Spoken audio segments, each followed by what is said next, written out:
Stop, because what just happened in Indianapolis might be the most painful loss of the Indiana Fever's entire 2026 season. Indiana built a 20-point lead against the Las Vegas Aces.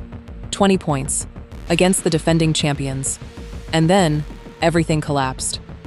The Aces went on a 40-11 run. 40-11, Indiana went from controlling the game to suddenly fighting for survival. And then came the moment that will be replayed all offseason. Caitlin Clark at the free throw line. Late regulation. Indiana clinging to a lead. A chance to give the Fever crucial separation. She missed both. Las Vegas got the ball back. Chelsea Gray caught it from distance and hit the three that forced overtime. The arena that had been ready to celebrate went silent. But Indiana still had overtime. They fought back. Clark made huge plays. The Fever had another chance.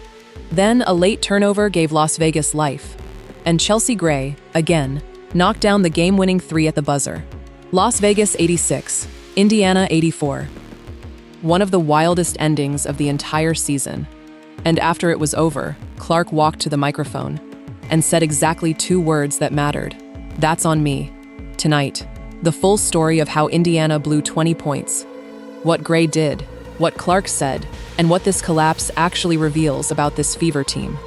To understand why this loss hurts so much, you need to understand what Indiana had built. Second quarter, the Fever put together a 24-4 run against the Las Vegas Aces, the 4-time defending champions. A team with Aja Wilson, Chelsea Gray, Kelsey Plum, and Jackie Young. Indiana was not just winning, they were threatening to embarrass the best team in the league. A 20-point lead at that stage of the game, against that opponent, should be insurmountable. Should be. But the Aces have been in this position before, multiple times. They know how to respond. They did not panic. They tightened defensively. They increased pressure. They started dragging Indiana back into the game. And Indiana helped them. Turnovers started appearing. Possessions became uncontrolled. The offense lost its rhythm. Second chance opportunities started costing the Fever. A game that felt comfortable became dangerous. And then, a 40-11 Aces run. Think about that swing in the context of the entire game. Indiana had spent the first half building control. Las Vegas spent the second half taking it away. By the time the fourth quarter arrived, the 20-point lead was gone, and the pressure was completely different. Now let's talk about what happened in the final minutes, because this is where the game was decided. Clark finished with 20 points and 8 assists. There were moments that reminded everyone watching exactly why she is one of the most dangerous guards in basketball. But there were also 8 turnovers, and none more painful than what happened at the free throw line. Late regulation. Indiana with a chance to extend the lead, give the Fever genuine separation. Clark stepped to the line, missed the first, missed the second. Las Vegas got the possession back. For almost any player, that is already a painful moment. For Clark, with the entire arena watching, with the game on the edge, with a 20-point lead that had somehow evaporated, the weight of that moment was enormous. And Chelsea Gray made Indiana pay immediately. Gray caught the ball from distance, time expiring. Pulled up, hit the three, overtime. The arena that had been ready to celebrate was suddenly processing what had just happened. The swing from almost winning to overtime, in one possession, is one of the most brutal feelings in basketball. And it came directly after those 2 missed free throws. Indiana fought in overtime. Clark made big plays. The Fever had multiple chances. And then, a late turnover. Chelsea Gray again. Ball in hand. Clock running. Game-winning 3 at the buzzer. Las Vegas 86. Indiana 84. 2 Chelsea Gray daggers. 2 Caitlin Clark missed free throws. A 20-point lead. Gone. And somewhere in all of it, there is the coaching conversation that cannot be ignored. When Las Vegas went on their massive run, Indiana did not call timeout. When the lead was slipping away possession by possession, the Fever bench watched. When Clark needed a play drawn up in overtime, the clipboard stayed quiet. Stephanie White made the decisions that night. And while Clark took public accountability, many watching were asking different questions about what the coaching staff chose to do. A head coach is responsible for managing runs, for stopping momentum shifts. A 40-11 run does not happen without warning.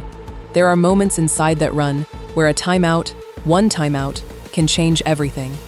Those questions do not disappear, just because Clark stepped up and took the blame. And this is the part that actually matters most about Friday night. After the buzzer, Clark did not hide. She did not make excuses.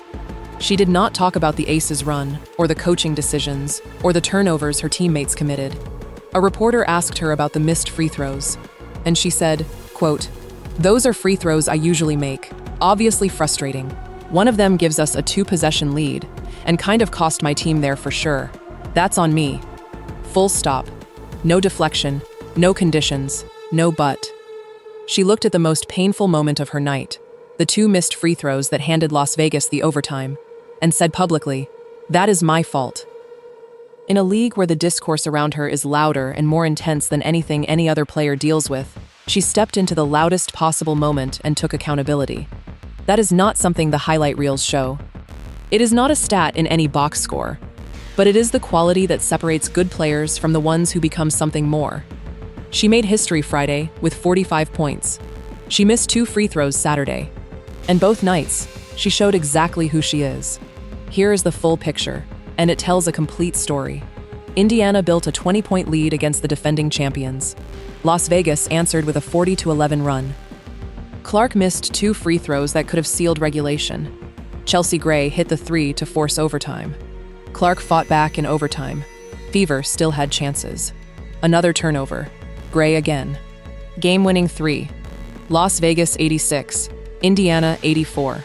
Clark, 20 points, 8 assists, 8 turnovers, 2 missed free throws. Gray, 2 impossible daggers at the worst possible moments. And Clark's response, "That's on me." Not every great performance ends with a win. Not every great player avoids a bad night. But the players who last, the ones who become something real, are the ones who look at their worst moments and own them. Indiana is 15-11. The playoff race continues. And Caitlin Clark is 2 technical fouls from suspension. Missed 2 free throws Friday. Has another game Sunday. She will be there. She always is. 20-point lead, 40-11 Aces run, 2 missed free throws, 2 Chelsea Gray daggers. Las Vegas 86, Indiana 84. Clark's response, "That's on me." Subscribe for daily WNBA content. Drop a comment. Who do you put the most blame on for this collapse? Clark's free throws? Stephanie White's timeout decisions? Chelsea Gray just being too clutch? Or was this a full team failure?